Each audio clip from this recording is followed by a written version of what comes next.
Bem-vindos ao canal Verdades Ocultas da Bíblia. Torne-se membro do canal. Planos a partir de R$ 4,99. Tornando-se membro do canal, você ganha acesso exclusivo à biblioteca e ao grupo de membros. Os links do canal e do grupo no Telegram estão na descrição do vídeo.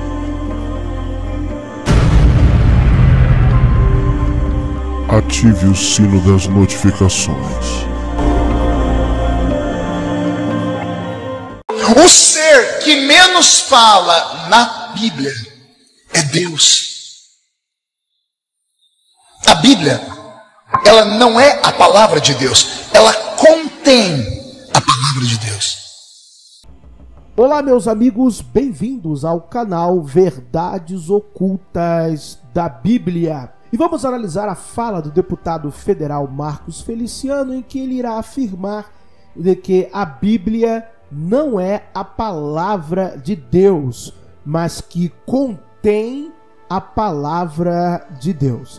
Verdade seja dita, o deputado federal e pastor Marcos Feliciano, para o público evangélico, ele se retratou. Ele disse que se equivocou quando foi fazer, ou melhor, quando fez esta declaração.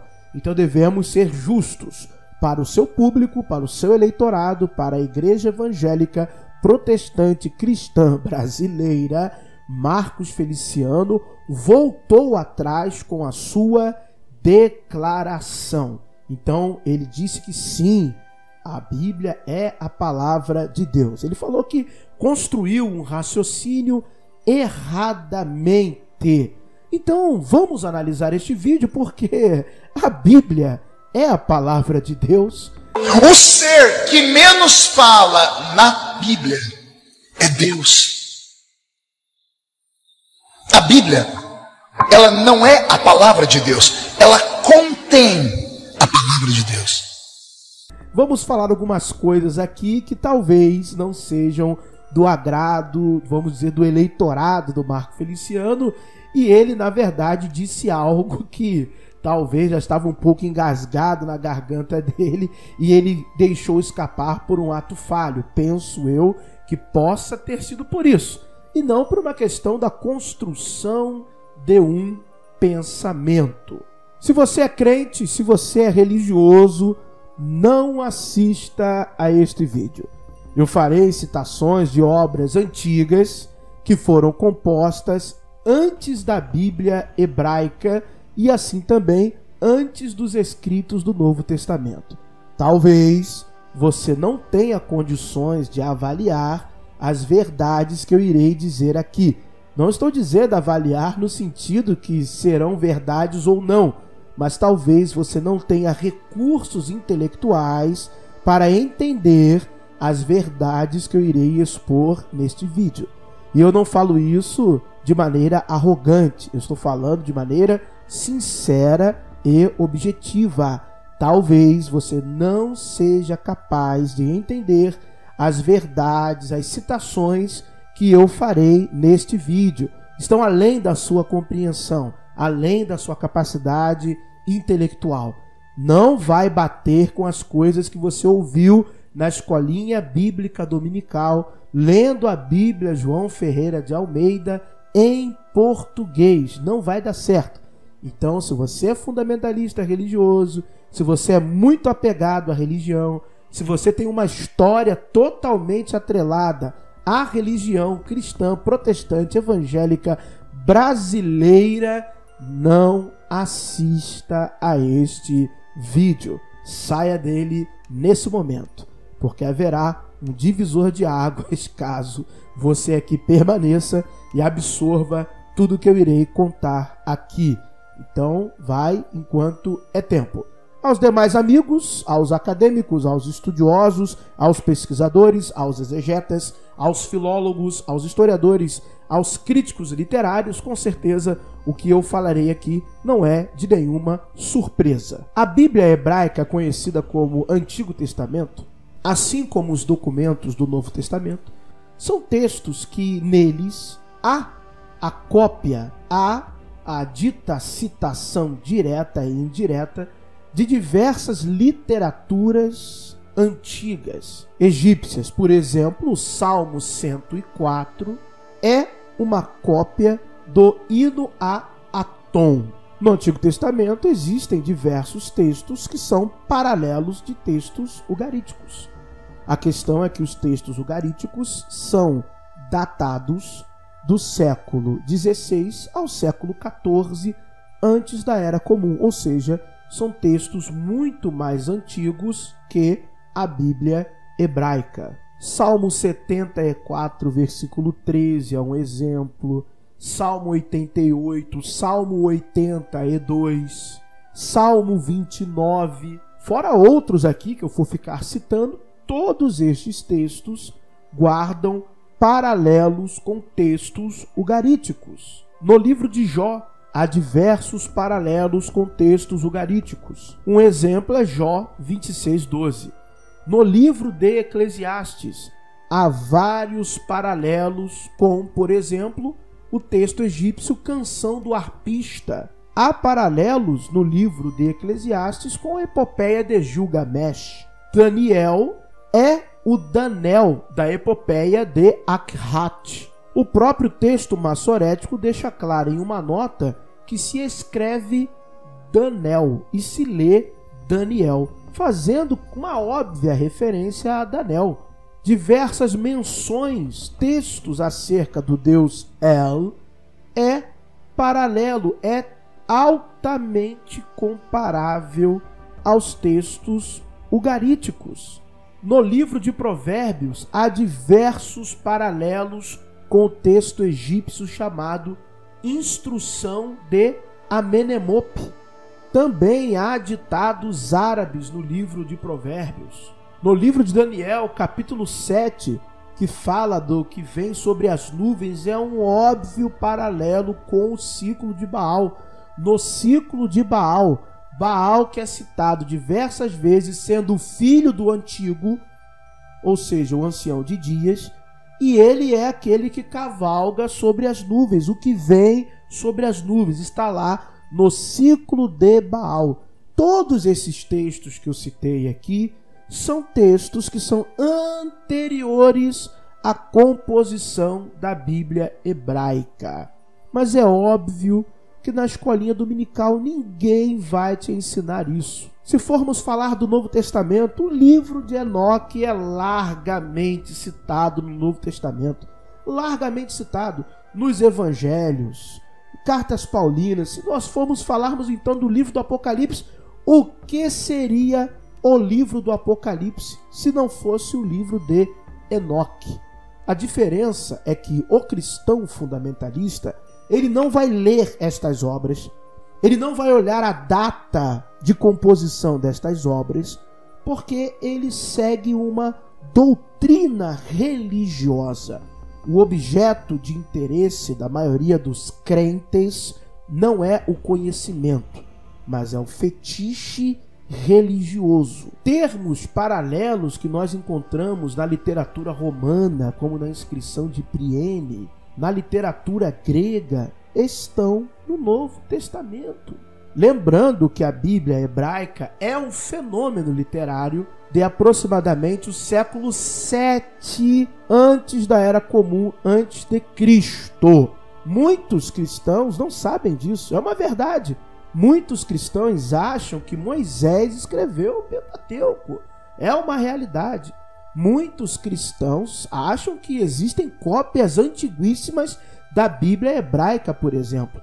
Quando, na verdade, hoje, por causa dos manuscritos do Mar Morto, as cópias da Bíblia hebraica que mais antigas assim são aquelas encontradas em Qurã.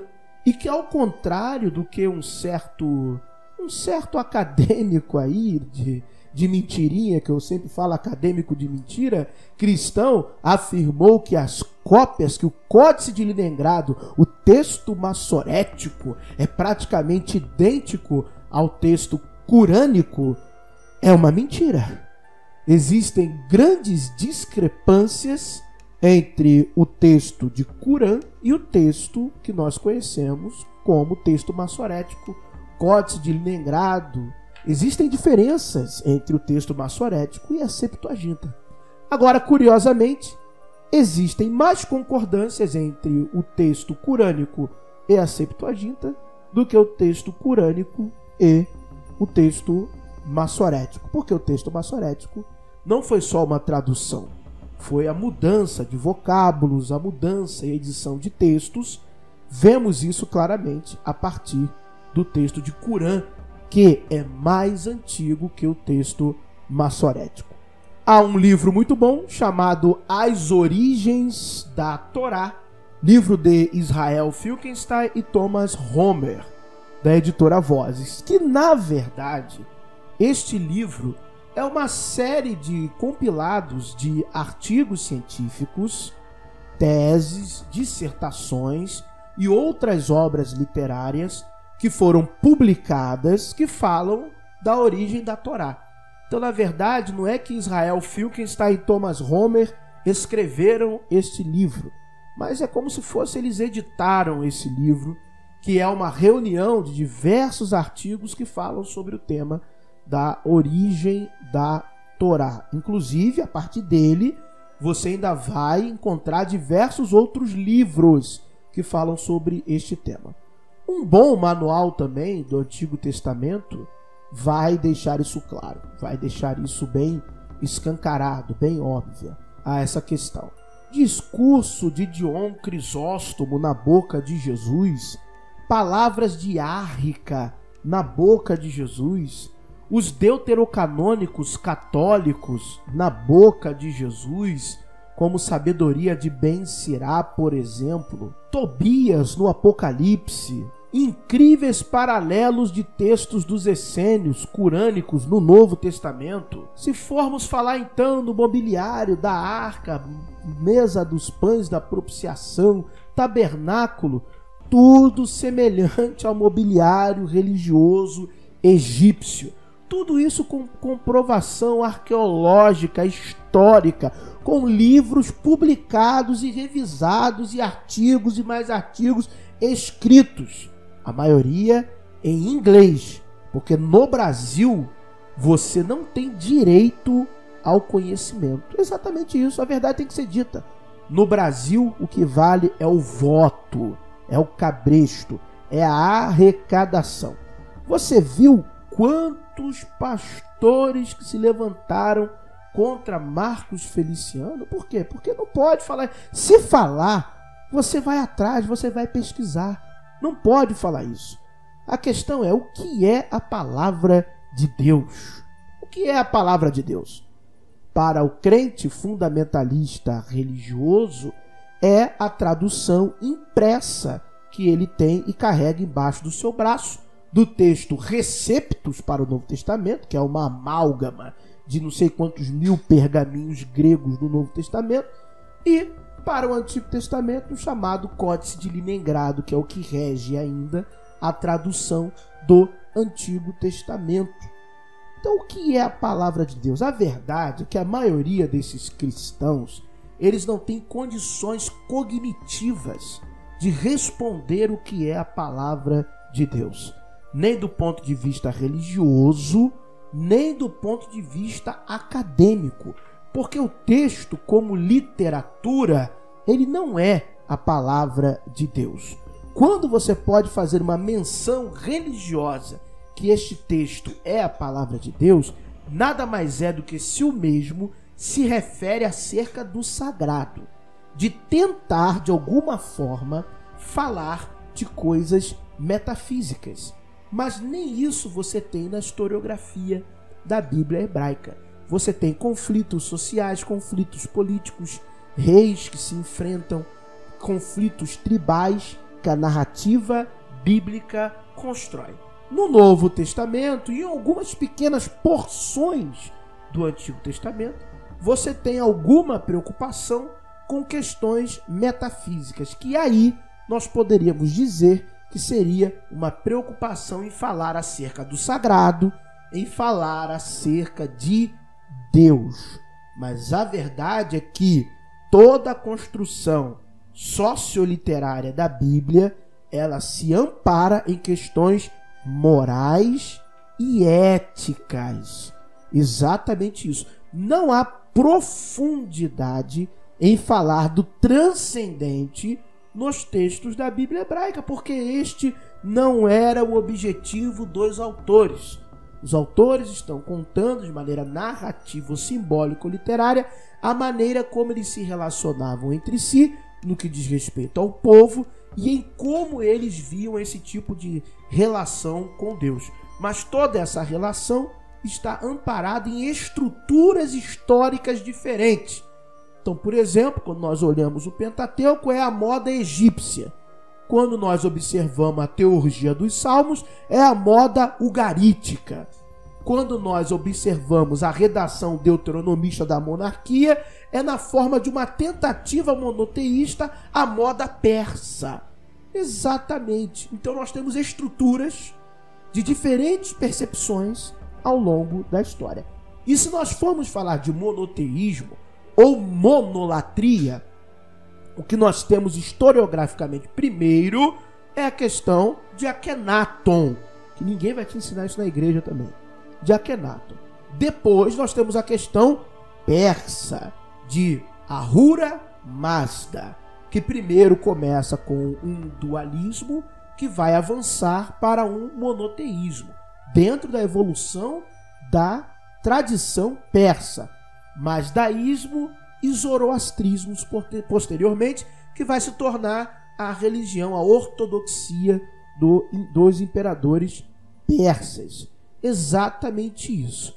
Na construção ainda do Novo Testamento, você vai ver gradualmente um abandono de práticas judaicas e uma aderência de questões budistas. Exatamente isso na prática cristã, que você não vai aprender na sua igreja. Você só vai aprender com conteúdo acadêmico. Posteriormente, o cristianismo foi sofrendo reformas que esses elementos se perderam. Mas aí já estamos falando do topo da prateleira da crítica literária, dos exegetas e filólogos, historiadores, que realmente se debruçam sobre as questões bíblicas, ciência da religião, religiões comparadas, filologia e assim por diante. Então nós estamos vendo um sintoma que, por causa da mentira de líderes religiosos, essa bomba vai estourar. Em um mundo cada vez mais conectado, a culpa da invalidação da tradição cristã não será do ateu, não será do agnóstico, não será do acadêmico. A religião tornou-se tão desonesta em relação aos seus próprios escritos que tem como sagrado, mais desonesto que qualquer outra coisa. Isso é uma verdade imutável. Ela se tornou tão desonesta que quando a informação estiver difundida, a informação técnica, científica, acadêmica, exegética, literária, quanto mais pessoas aprendem hebraico, quanto mais pessoas aprendem grego, quanto mais pessoas estudam com profundidade a questão literária da Bíblia, estas verdades vão se tornando evidentes, escancaradas, públicas. E a culpa é de quem sempre soube e mentiu. Esta é a verdade. Muito obrigado por terem assistido a mais um vídeo no canal Verdades Ocultas da Bíblia. Que o verdadeiro Deus abençoe a todos. Se você não crê em um Deus, que a sorte e a fortuna lhe acompanhem.